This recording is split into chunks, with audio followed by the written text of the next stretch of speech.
За тэгэхээр залуусаа Blue Lock манга спойлерын 6 дугаар бичлэг тавтай морил.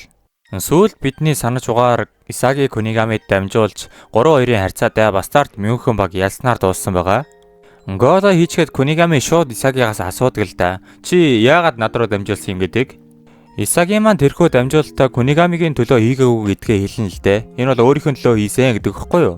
Хэрвээ бид хоёр энэ тоглолтын дээр өөрсдөө харуулж ямар нэгэн гол хийгээгүй бол ингээд Ногийн нүдэнд тусахгүй нахаад гарааны бүрэлдэхүүнд орох боломжгүй болно гэж бодсон. Кунигами Исаги руу харж орж байснаа тэгээд чи над руу дамжуулсан хэрэггүй. Исаги Йоичич дорой болсон бололтой гэж хэлнэ л дээ. Дэрхүүээр Исагийн араас Бачира гарч ирэх нь тэрэ сайхан гол байлаа л гэж хэлнэ. Тэгээд тийм олон хүн байхад яагаад Кунигами руу дамжуулсан бэ гэж асуудаг хэвгүй юу? Исагигийн хувьд бол талбай дээр байгаа ганц таньдаг хүн бол Кунигами шүү дээ. Дээрэс нь тэр солгоо хөлнийхэн цогт хүчтэй гэдгийг мэднэ. Тэрийг л Бачира тайлбарлаж өгдөг л дөө. Ойлгомжтой. Гэхдээ дараагийн удаа хоёулаа цугтаа голын төлөө өрсөлдөх болно гэж Бачира Исагид гараа сунгаснаар хөрхөн андын нөхрөл яваад байгаа байхгүй юу? Гэхдээ тэрхүү яар нөгөө нэг нээсгээ залуу ярианд орж ирдэг л дээ. Чи надаас дамжуулагчийн үргийг булаагаа зогсохгүй Кайзер руу бөмбөгөө дамжуулсангүй. Тэгээд чи тэр нэг тэнэг амтан руу бөмбөгөө дамжуулах юм уу? Наа чи гол оруулах багтлал амар бага байсан. Ёстой л оюун ухаангүй хөлбөмбөг байна да гэж хэлнэ л дээ. Тэрхүү үгсийн Исаги маань нэг тоохгүй чи үдгээ хуцаа л гэж 50 зогсож байна. Угаасаа сая Кунигами гол хийгээл бид нар ялж байгаа үстэй. Тоо худлаа ярьдгүү гэж буцаагаад хэлчихэн дээ. Хоёр залууч бүр нэг нэгэ яг л байрж идэх гэж байдаг л да. Бачираш цаана ямар ч гэмигүй хөөгч тэгэл ингээл Исаги маань би одооноос өөрийнхөө хөлбөмбөгийг тоглоно гэдгээ хэлнэ. Чи юм уу ямар ядаргаатай алиалагч вэ гэл нөгөө нээс нь уурлал дайраад байна. Гэхдээ эхний өдөр манай Исагиг барьж идэх гэдээсэн Кайзер гарч ирэнгүүтээ нөгөө нээсээ бодулж байгаа байхгүй юу? Гинэт энэ Кайзер төрөл арилцсан юм уу хайшин гинэт л амар тайван өстө манай найзыг уучлаарай ухааны мэрэд байна. Бид нэр чамайг дутуу үнэлж ээжээ чи алиалагч бол ерөөсөө биш. Чи тэр Кунигамигийн доор ажилдаг зүгээр нэг хулгайч үстэй гэдэг хэвгүй юу? Тэгээд хурууга Исаги руу чичлээд байна л да. Исаги ч өөдөөс нь болж чинь тэгвэл би чамайг юу гэдгийг хэлэхүү гэдэг л дээ. Чи бол ямар ч хулгайлах зүйл байхгүй зүгээр нэг нүцгэн хаан гэдэг хэвгүй юу? Яана хүн ичээч химаа гэд амар уран өгсөөр идэлцээд байна энэ хоёр. Ингээд талбайн дээр байх дэлгэцэн дээр эго гинт гарч ярина л дээ. Эхний ялтаа авсан чинь баяр хүргэе миний хайртай Нео эгоистүүд байна. Blue Lock тэгээд ямархуу байна да гэж асуудаг. Болоогүй тэгээ хажуугаар нэг вайн шимээстэй. Мэргэжлийн тамирчдын амьдрал гэдэг нь яг л хөгжимчтэй адилхан. Хэрвээ чи өөрийнхөө сандал дээр тогтож сууж чадахгүй бол чамайг өөр нэгнээр орлуулах л болно. Тэгээд Багварт яг устай адилхан нэгэн философи бий. Яг тэгж тайлбарлаж байх үеэрээ вайнда нэг загас хийждэг хэвгүй юу? Чи тэрхүү баг гээд усан дотроо амьдрчиж болно, өвчиж болно. Энэ бол чиний эрх чөлөө. Үгүй бол чи тэрхүү усаа өөрийнхөө өнгөөр будаж болно гэдэг хэвгүй юу? Тиймээс та нарт гарах эрх бий. Хинч та нарыг ториогүй та нар хүслээрээ л энд байгаа. Тэгэхээр би та нарт одоо та нарын эхний тоглолтын ранкийг харуулъя л да. Тэрэн дээр нь асар их тоо байх ба энэ нь йен байдаг. Ерөнхийдөө бол мөнгөө гэсэн үг. Тэр нь юу юм бэ гэсэн чинь манай залуус Нео Эгоист лиг тоглох жилийн цалин юм бэлээ. Дэрийг харуулж авах үрээ дэлхийн өнцөг болон борт байх бүх клубүүдийн эзэдүүд нь ингээд таян дэлгэцээр хараа зогсчээдэг. Эдгээр хүмүүс нь манай залуусын бүхий л тоглолтыг үзээд хамгийн их мөнгө авалсан хүний дүнг нь харуулж байгаа юм байлээ л дээ. За жоохоо муугаар хэллэхэд ерөөдөө дуудлага худалдаа мэтийн зүйл болоод байгаа. Тэгээ хамгийн өндөр дүнгийн харуулдаг байгаа байхгүй да. Исагигийн дүн дээшээ явж 17 сая йен гэдэг дээр зогсдог. За энэ 17 сая йен монголоор хэд юм бэ гэвэл ойролцоогоор нэг 400-аад гаруй сая. Энэхүү 17 сая йен гэдэг нь жинхэнэ гэрээ юм байна л та. Тоглолт дуусах болгоны дараа шинжлэгжээдэг. Ерөнхийдөө л манай залуусын одоогийн хан шиг тооцож байна гэсэн үг. Манай Исагид болохоор энэхүү Berserk Dortmund гэдэг баг гэрээ хийхээр явуулсан юм байлаа л дээ. Энэ нь яг ямар баг вэ гэвэл энэ Bastard München багийн хамгийн том өрсөлдөгч баг гинэ. За тэр үеэр бид нар бусад тоглогчийн үнэлгээг харнаа. Kunigамид Японы Kawasaki Breaker одоо клубээс 24 сая йен. Бачирад Португалийн Portimão гэх багаас 32 сая йен. За мэдээж нөгөө Нээс ч болохоор Bastard München багаас нь ирсэн байдаг 50 сая йен. Яг түүний дараагаар хамгийн өндөр дүнтэй тоглогч буюу Kaiser 300 сая йеныг Bastard München багаас санал болгосон байдаг. Тэгтэл харин зарим тоглогчид нь бүр ямар ч санал ирээгүй тэг байгаад байдаг. За ерөөдөө энэ тайлбарлаад байгаа зүйлс бол их энгийн. Манай залууц болохоор энэхүү Blue Lock гэх газрын бүтээгдэхүүн. Харин энэ эго болохоро худалдаж байгаа хүн гэх юм уу та?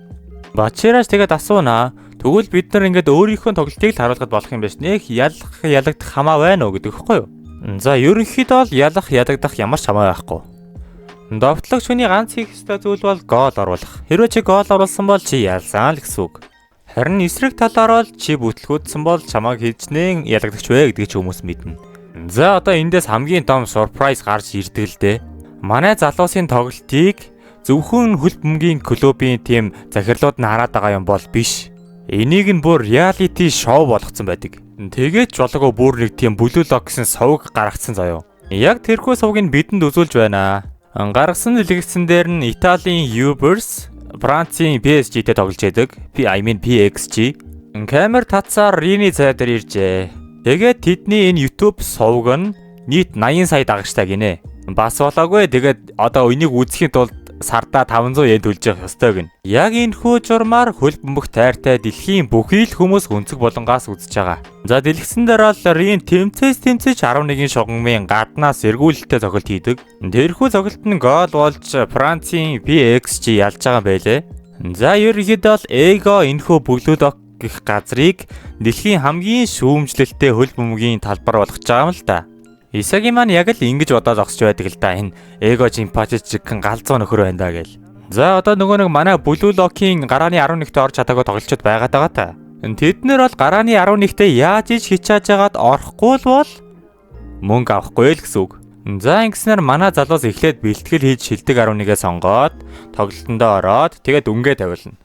За дүнгээ тавилна гэжтэй өөрийгөө хичнээн үнэлж байгаагаа мэдэж мөнгө харна гэсэн үг. Ингэснээр 10 өдрийн дараа болох Manchester City багийн тоглолтыг зарладаг л да. Тэрхүү Английн Manchester City огт хин байна гэвэл Чигири, Наги, Микаге 3 байгаа.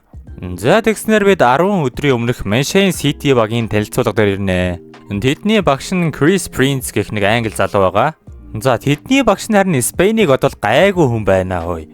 За тэгэхээр залуусаа манай Manchester City багийн гол философи бол хурд болон хүч. Ингэснээр бид эрүүл биетэйгээр дэлхийг эзэгнэж чадах юм л да. Тийм үстэй гэж боддог байхгүй юу? Амар ирч хүчтэй манай залуус дурам орохоор хэлж ин даа гэсэн чинь цаашаа камер руу хараад яриад дий байлээ. Энэ хүн яагаад хамгаалтын камер руу хараад байна? Харин өөрийгөө одгоо одчихсан юм шүү. Тэгээд ярилцаа зогсож байтал Крис Принц цаанаас нь дууддаг байхгүй. Ой дөр улаан үст. Чи манай багт орохдоо юу бодож орж ирсэн? Юу хүссэн гэ асуудгийн. Чигэрийч бодож байснаа. Хүч. Тэгээд бас хурд мэдлээ гэж айгүй хөөрчгсөн Чигиригийн бүх талаас нь барьж үзэн дээ. Чи их хурдтай довтлогч болтой. Миний зөв өгсөл нэрэл тийм ээ л гэж хэлнэ. Дараа нь Нагигийн биеийг тэмтэрч үздэг л дээ. Хөөх гайхалтай болчин. Энд бас болчин тийм үү? Чи эдгээр булчингуудаараа өсөрч цогч чаддаг болтой. Тийм ээ гэдэг хэвгүй юу? Наги хариулсангүй. Шууд дараагийн хүн дээр яваад очино. Хөөх чи бүр үнэхээр гоё биетэй маа. Чи бараг төв тоглох баха гэл. Та бүх хүнийг ингэж үзэх юм уу гэхтэн. Тийм ээ, алийг дараагийн хүн юм бэ? Али өрөөдөр гээл.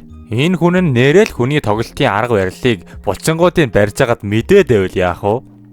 За бүгдийг ч үзчихлээ гоё боллоо. Би танарт нэг зүйл хэлье. Та нар өөрсдийнхөө чадвар тэтэрхийх найдаад байна гэж хэлдэг хэвгүй юу?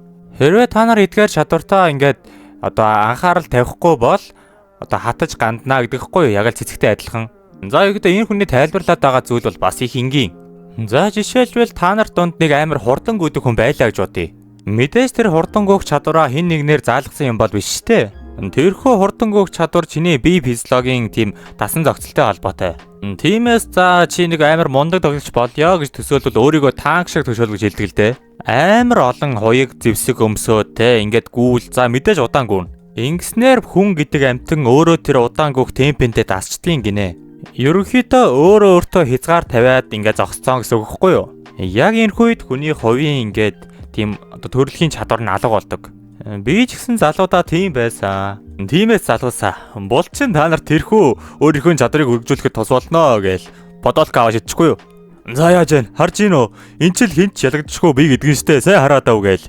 Хөө тэр биеэс нь уур савсаал чигири бараг одоо яагаад байгаа юм те. Тэ.